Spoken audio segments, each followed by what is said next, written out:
Qəhrəmanlarımızın bu vəziyyətə düşməsi doğrudan da üzücüdür.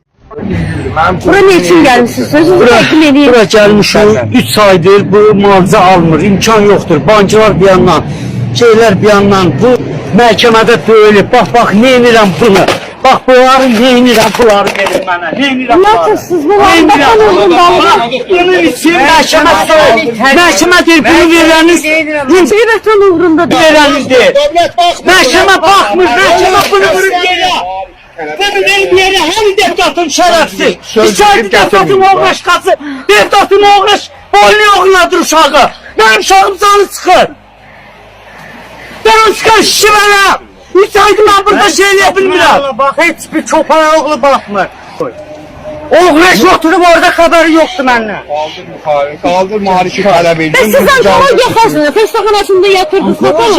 Yatır bir kere pulu aparaq. Pulu aldı, polis pulu alacaq. Eləmədi.